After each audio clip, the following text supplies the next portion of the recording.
Good morning. Good morning, sir. Yeah, good morning, all of you. Let us quickly, well, I'll start poetry section today, right? Is that okay? Yes, sir. Yeah.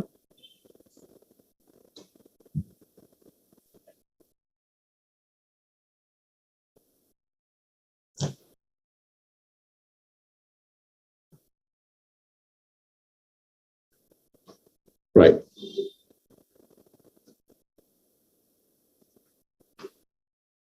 I hope you can see the presentation, okay?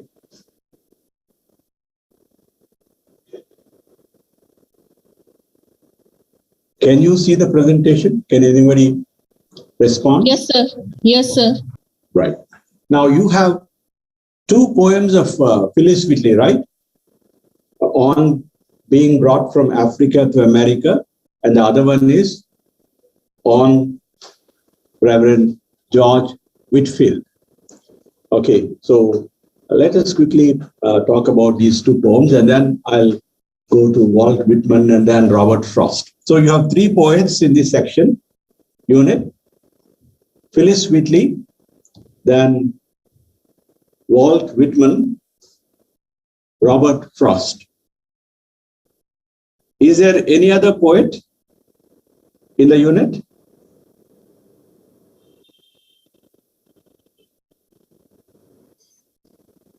No, sir. No, sir.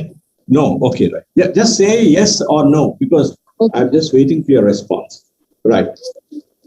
Now, Phyllis Wheatley,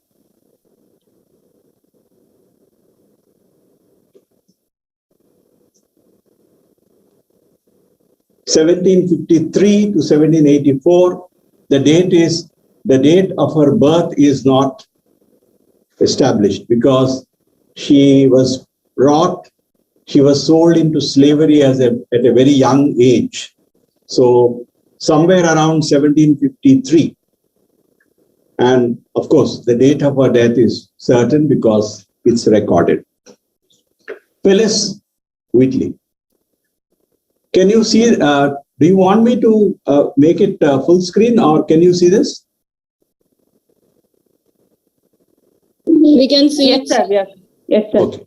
Yeah, right. So now, Phyllis Wheatley, Negro servant to Mr. John Wheatley of Boston. Can you read that? I could read that. So I think you also can read. Phyllis Wheatley, Negro servant to Mr. John Wheatley of Boston. Now the name Phyllis and Wheatley. Now the African Americans before the slavery ended, and even afterwards, their names were taken from their masters or their owners, whoever bought them. They assumed, or they assumed the surnames of those masters.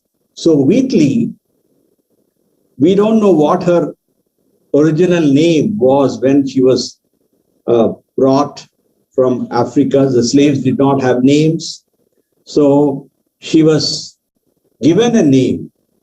Now, the name Phyllis is from the slave ship Phyllis that she was brought, on. And Wheatley, of course, obviously refers to the house of the name of the masters, Wheatley family. Are we clear till here?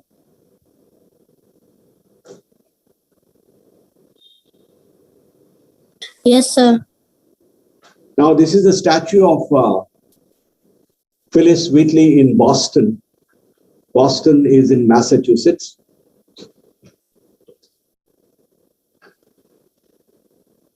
I want you to pay close attention to this is in the public domain. You can access the bigger, full detailed plan of the ship, okay?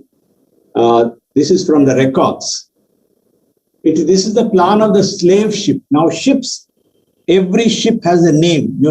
Are you familiar with this fact? Every ship will be given a name. Yes or no? Yes, sir. Right. So every ship is given a name. That's why you remember the name HMS Titanic, right? So Titanic is the name given to a ship. HMS Ulysses, okay? Bismarck. So these are all names that are given to the ships, whether it is cargo ships or the passenger ships. Now this is the slave ship Brooks, which if you can see, the cargo was human cargo. Slaves who were bought in the slave markets on the east coast of Africa, sorry, the west coast of Africa, were, this is called the Middle Passage, their journey across the Atlantic. And they were put in very cramped spaces. If you can zoom it, you can see that all these are people, okay? And these are the levels of the decks and the hull. So this is a map of how compactly the slaves were packed. Okay, right? Like sardines. She was brought on one of such ships, and she was lucky to survive, and she arrived, she was bought in a slave market in Boston, Massachusetts. Now, she is the first African-American author to be published. And the second woman to publish her own poems. The first, of course, in the early period or the colonial period, there is the early settlers in Massachusetts Bay and Plymouth. You have one famous poet, a white poet woman called Anne Bradstreet. Anne Bradstreet. We refer to Edward Taylor, Anne Bradstreet, okay, and others. So Anne Bradstreet was the first woman to publish her poems, whereas Phyllis Wheatley was the first African-American woman to publish her poetry. This was something great. This was something not easy because she was a slave and she could learn to read and write and master few languages along with Greek and Latin. And Jupiter Hammond is the first African-American to publish a poem. But why is Phyllis Wheatley called the first African-American? Because Phyllis Wheatley published an anthology of poems in 1773, whereas Jupiter Hammond published one poem in a broadside in New York in 1761. So he is the first poet to publish a poem, and Phyllis Wheatley is the first woman, African-American woman, to publish a collection of poems. Have I made this distinction clear? Right. Yes, sir. Okay. Now, Yes, sir. she is remembered as one of the founding figures of African-American literatures. Now, Zora Neale Hurston, an African-American writer, In Search of Our Mother's Garden. Now,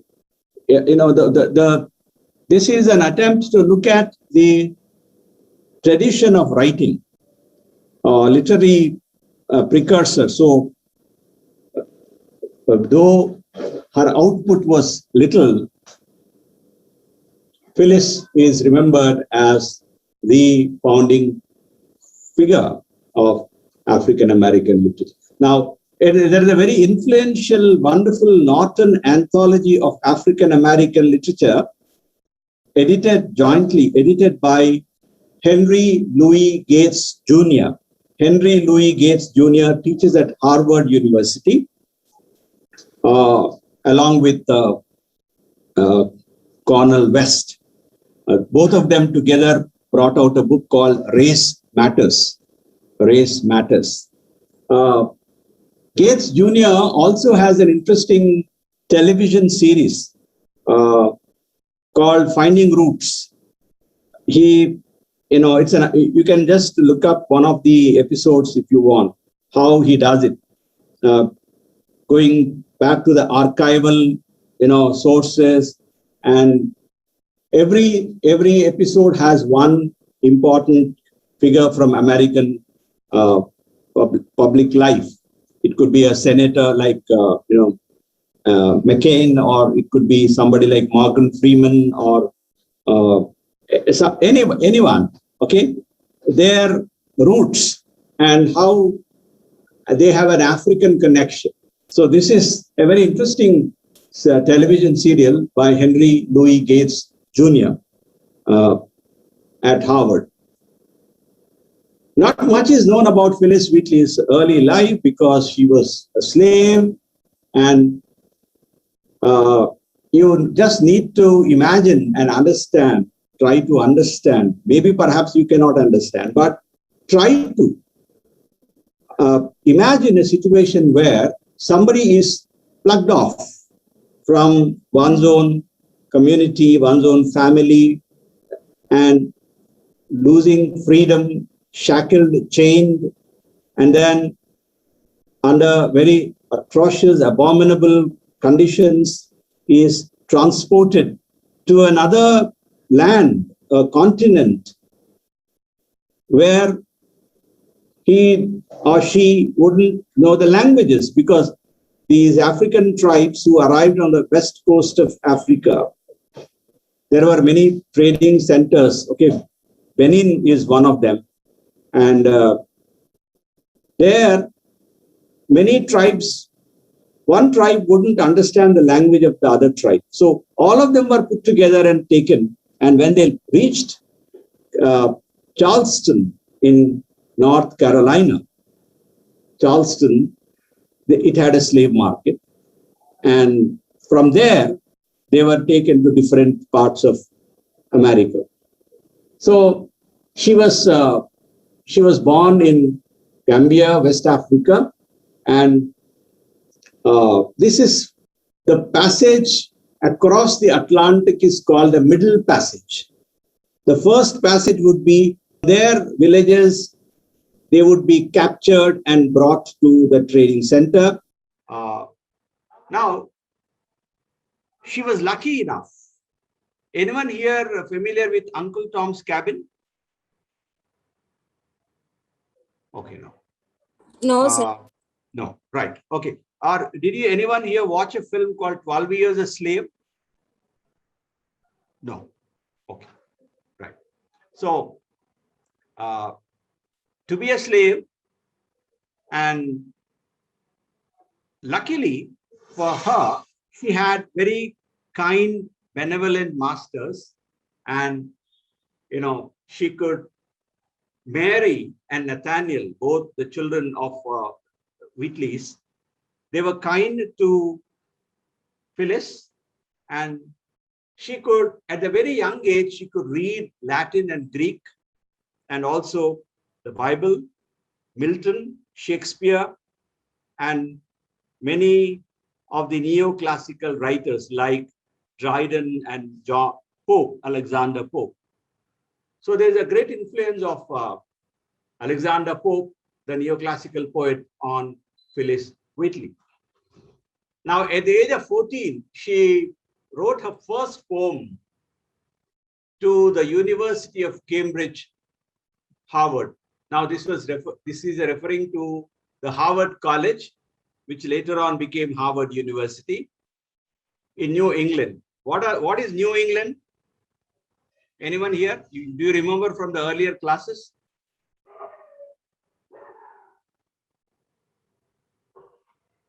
What is New England? It's a colony, sir.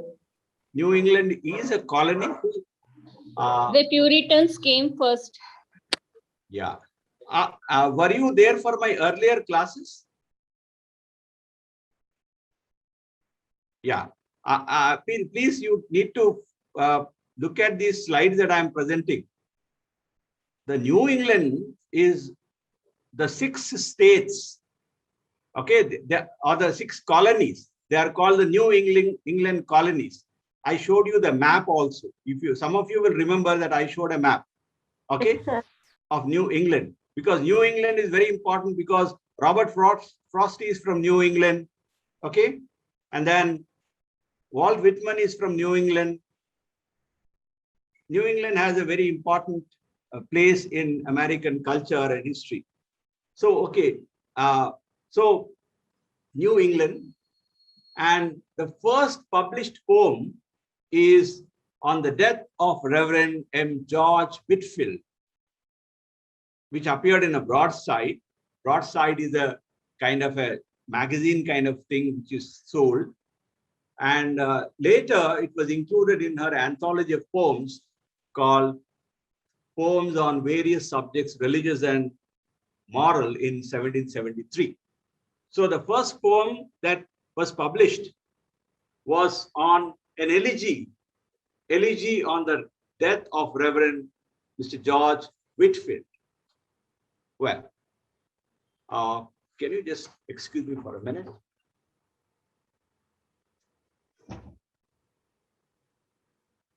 Right.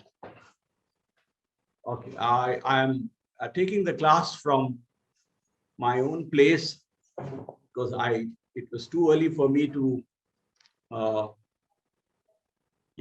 reach campus. Okay, usually I take my classes from there after 10. So yeah, now she also wrote one poem called To His Excellency George Washington. Who is George Washington? Some of you know, right? Just a quick show of hands. Anyone?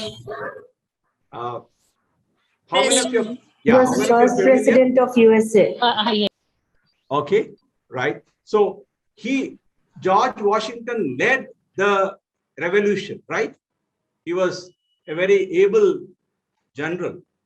1776, you have the Declaration of Independence, right? So, yeah, and somebody said first president, okay.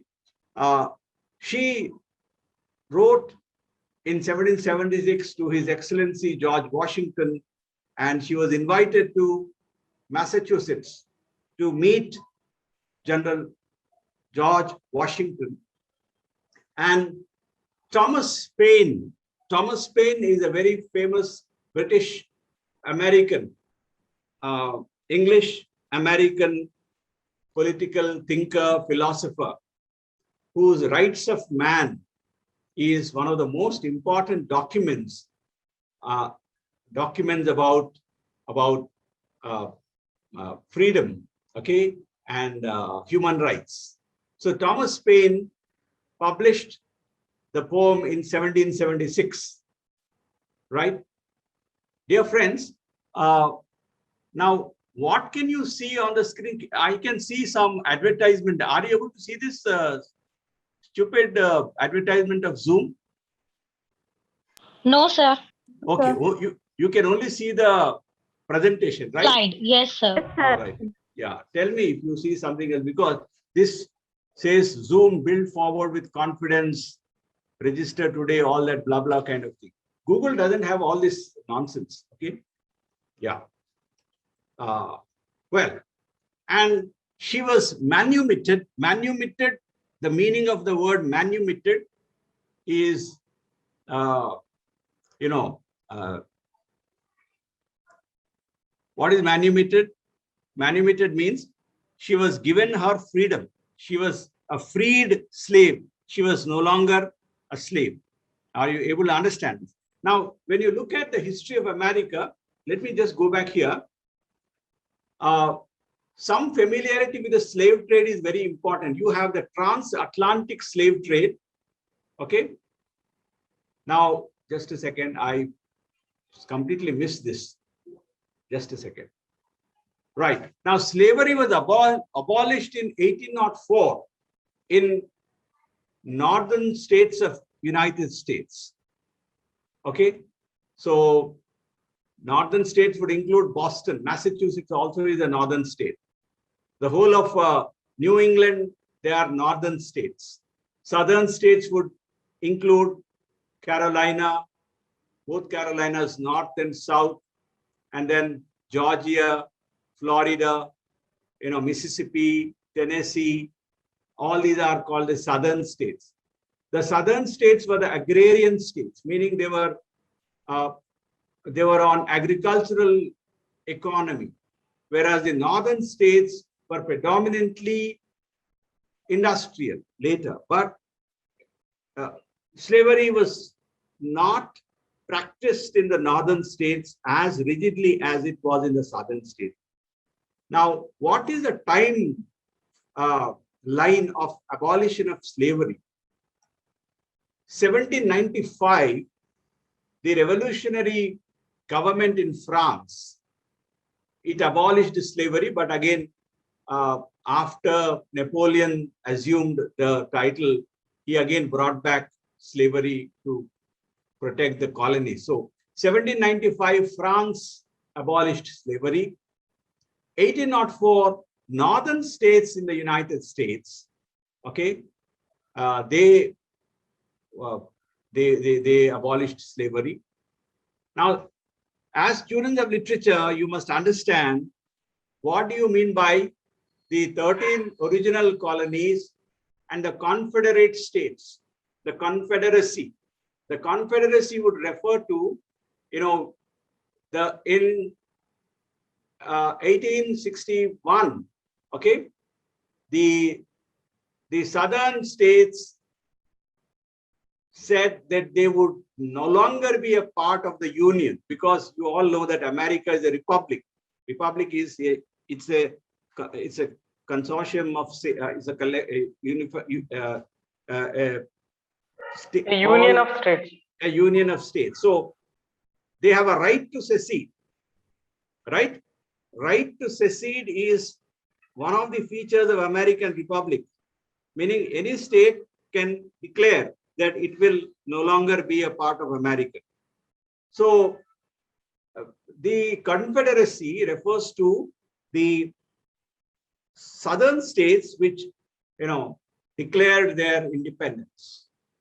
And then we have the American Civil War, mainly fought on the principle of slavery, okay, till 65, 61 to 65, those are the dates. And the northern states are called the Yankee states. The Southern Confederacy was called the Dixies, the Yankees and Dixies.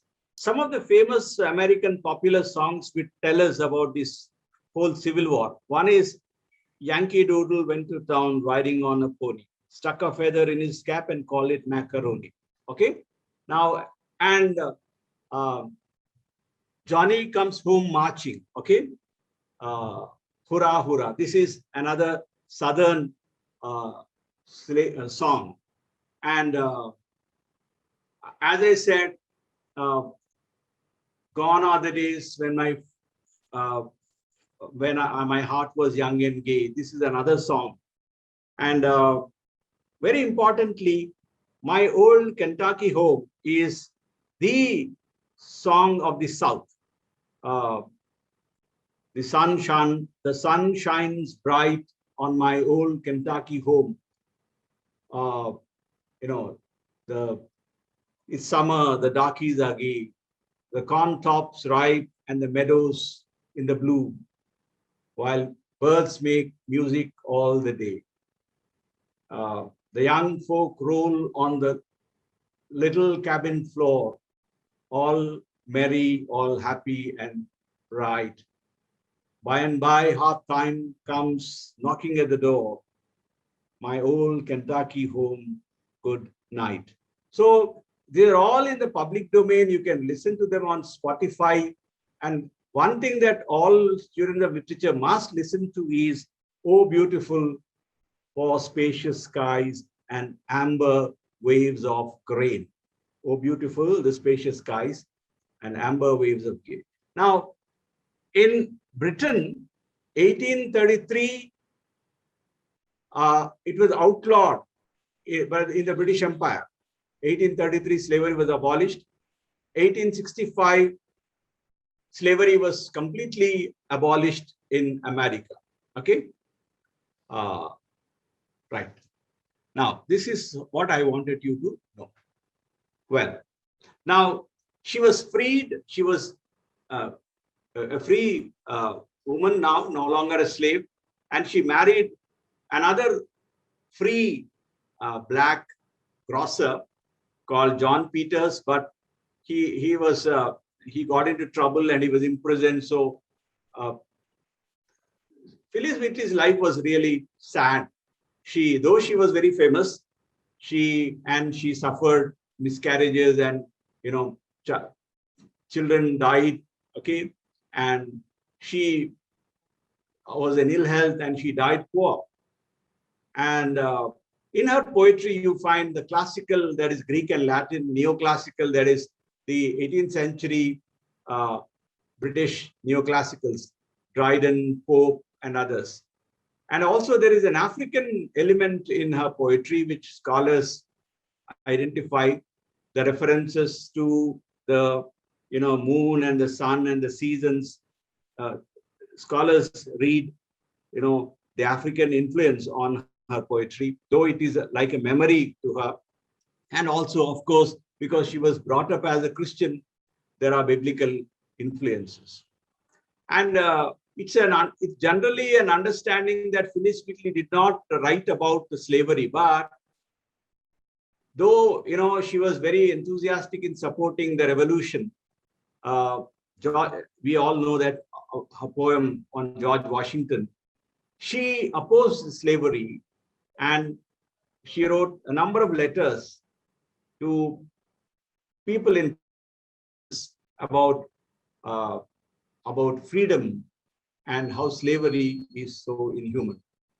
And Wheatley is remembered now, and there is Wheatley Hall at University of Massachusetts, Boston. This is named after Phyllis Wheatley.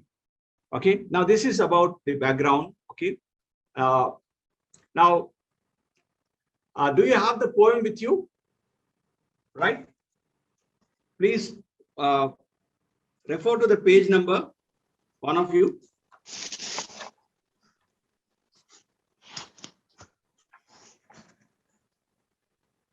Yeah.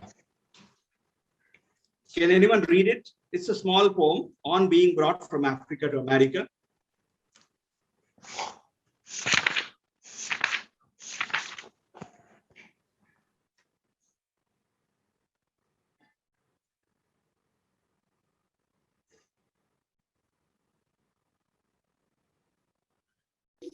Sir, this is not like a poem, it's like a paragraph, sir. Analysis they have given on being brought from Africa to America. Analysis. Just read what is there in the first line. This is the most famous and to some extent the most No. controversial. Yeah, just to see if there is a text. But how presumptions shall we hope to find? We are not given the poem, sir, here. Really? What about the second poem? Here on also sent on elegy poem of the celebrated divine. Do you have the poem? No, sir. No, sir, we are not having poem. Okay. Yeah. Now, I'll just do this one thing. I'll type something.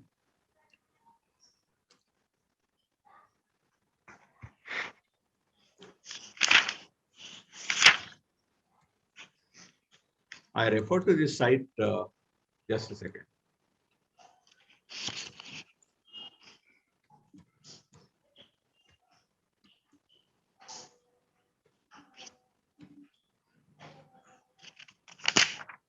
Yeah. Poetryfoundation.org, you can get it. I'll try to share it with you right now. I'll close this and share something else. Could anyone access the poem online?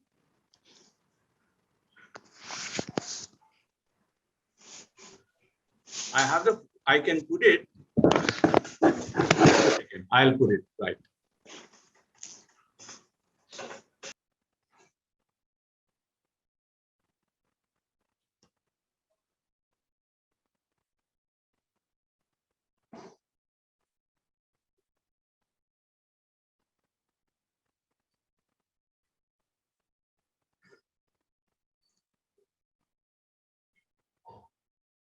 Okay, yeah. Somebody put it there, right?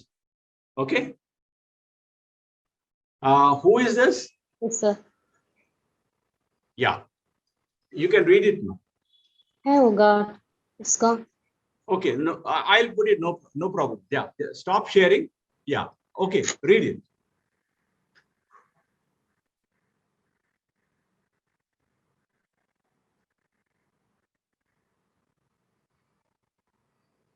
Okay, who is this? Stop sharing. I will share the text, right? Okay, stop sharing. You're still sharing. Okay, yeah, thank you. Okay, sir. I'll share it because I think the other poem also, right? Yeah.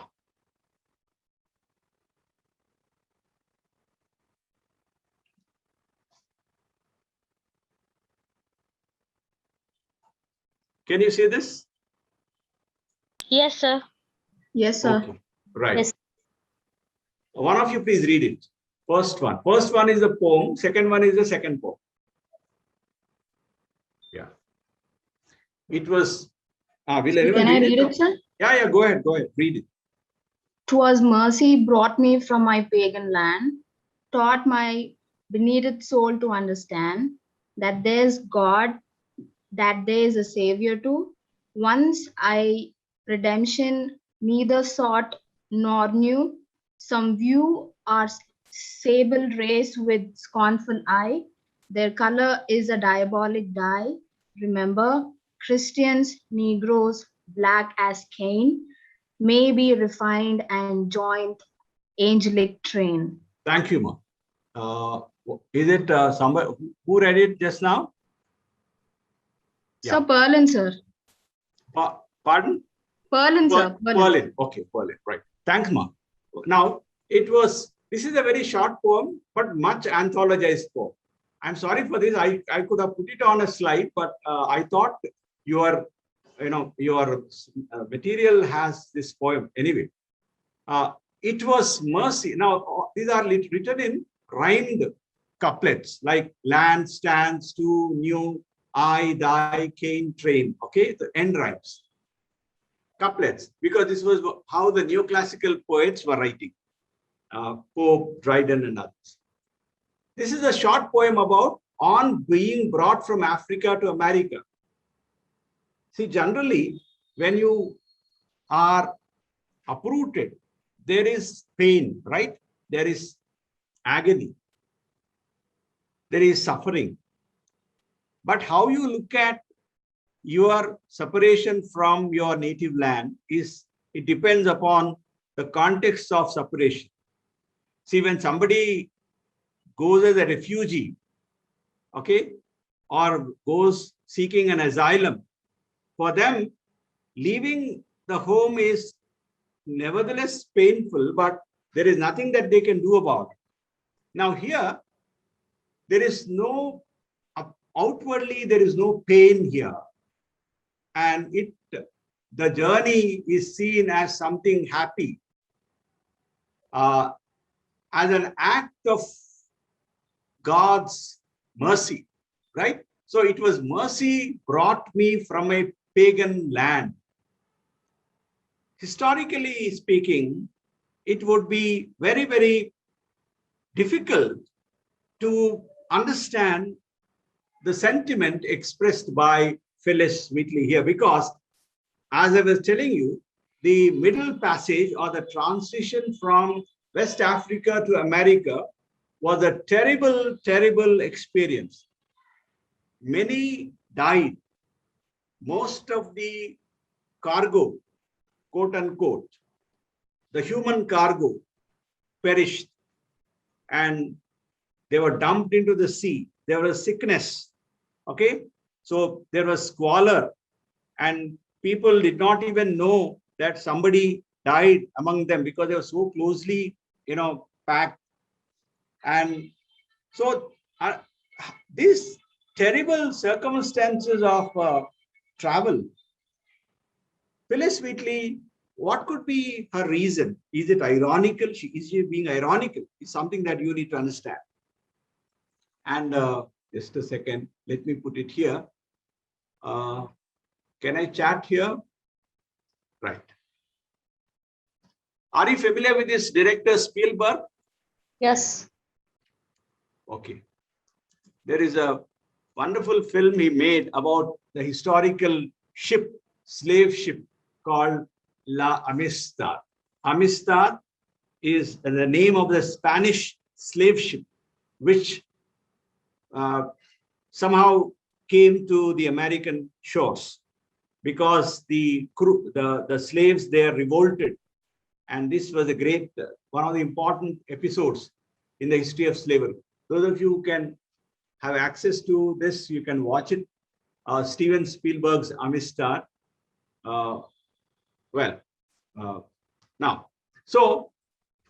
Phyllis Wheatley says it was mercy that brought me from my pagan land and taught my benighted soul to understand. Meaning, benighted means ignorant,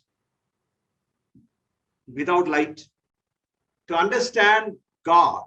So her introduction to Christianity is seen by Phyllis Wheatley as something that Providence had designed.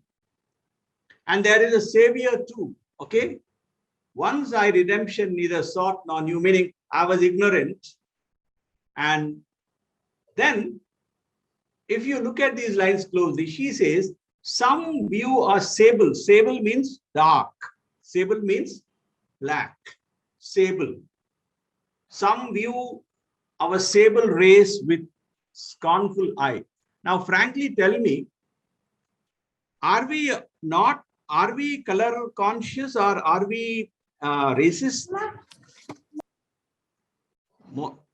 Much of the time, dark is always associated with negativity, right?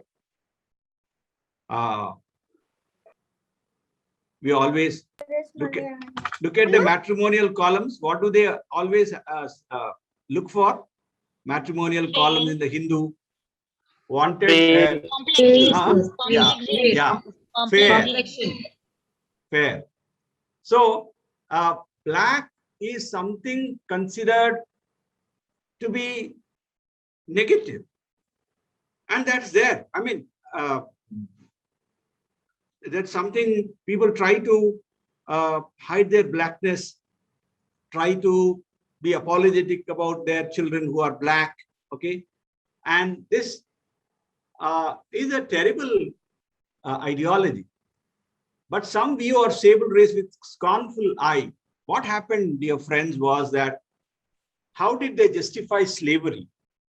They said these people from Africa, they are not actually human beings. They saw them as half human. Are you able to understand this? So some view our sable race with scornful eye. Their color is a diabolic dye. The color black is associated with the devil, blackness. Remember, but there is an admonishing in Phyllis Wheatley. She says, remember Christians, Negroes black as Cain. Cain, you all remember, you just when in your Paradise Lost, you must have heard about it, read that, Adam's firstborn was Cain and second son was Abel. And Cain and Abel, Cain kills Abel and Cain runs away. So Cain sometimes is seen as the father of the many races, African races. It's a misunderstanding.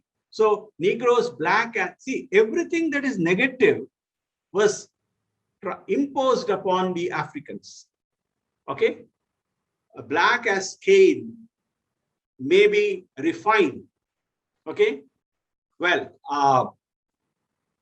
going to America is different from going to Africa, right? Well, so people see Africa as something dark. It's also called the dark continent. Why? Because it was, people didn't know what actually was there. These are all negative references, okay? So remember, Christians, Negroes, black as Cain, may be refined and join the angelic faith. Toward the end of the poem, Phyllis Wheatley is appealing to the conscience of her white masters that God doesn't believe in these distinctions, okay?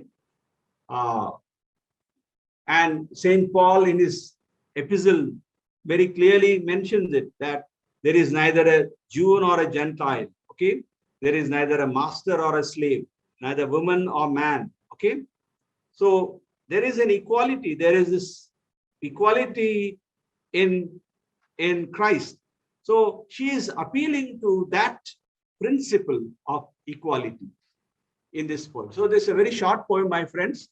Okay, I'll stop it here.